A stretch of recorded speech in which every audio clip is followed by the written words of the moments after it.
नमस्कार। हाल ही में नीट परीक्षा को लेकर जो बवाल मचा है उसके बारे में हम सबने तो सुना ही है, पर आज हम इस मुद्दे के एक बेहद खास और थोड़े चौंकाने वाले हिस्से पर बात करेंगे। आज हम बिल्कुल निष्पक्ष तरीके से ये समझेंगे कि आखिर दशकों से मशहूर एक इतना बड़ा कोचिंग साम्राज्य अचानक सीबीआई जांच और पेपर लीक के आरोपों के घेरे में कैसे आ गया। तो चलिए सीधे तथ्यबद्ध कड़ियों को जोड़ना शुरू करते हैं।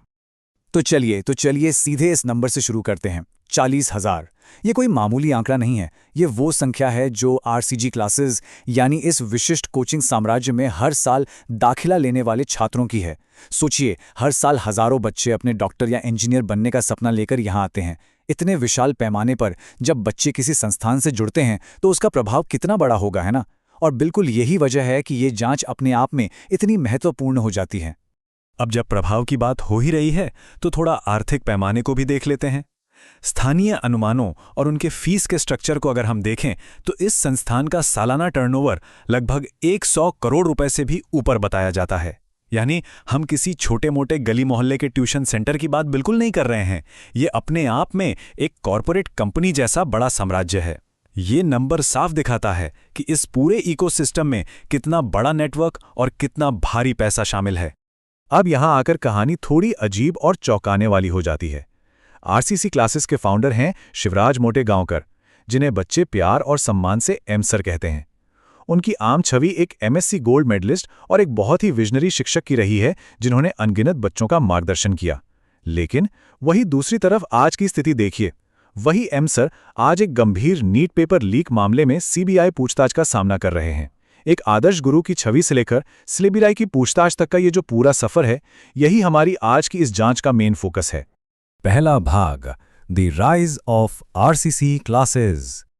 और इनका ये सफर वाकई बहुत दिलचस्प है।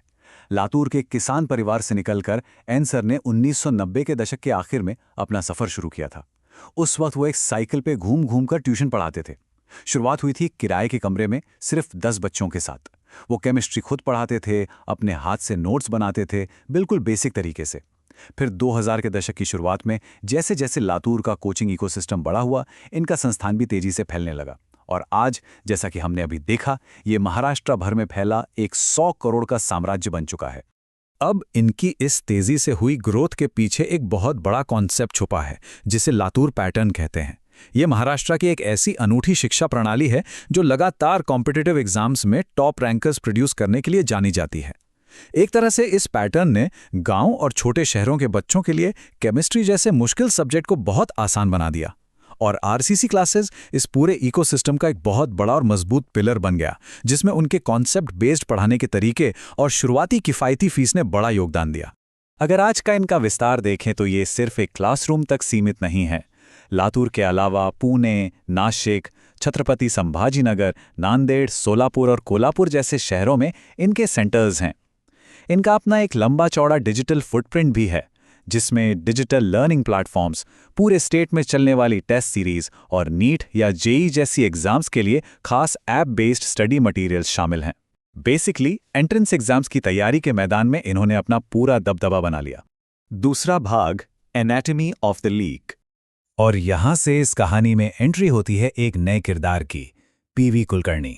इस पूरे मुद्दे को समझने के लिए ये दूसरे सबसे अहम व्यक्ति हैं।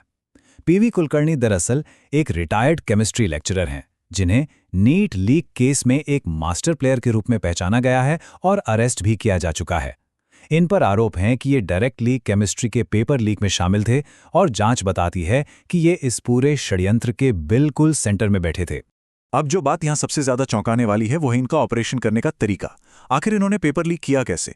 ये पूरा ऑपरेशन 3 स्टेप्स में चला। स्टेप 1, कुलकर्णी ने किसी तरह एग्जाम पेपर बनने की प्रक्रिया तक अपनी पहुंच बनाई। स्टेप 2, इन्होंने बच्चों के लिए कुछ स्पेशल कोचिंग सेशंस ऑर्गेनाइज किए।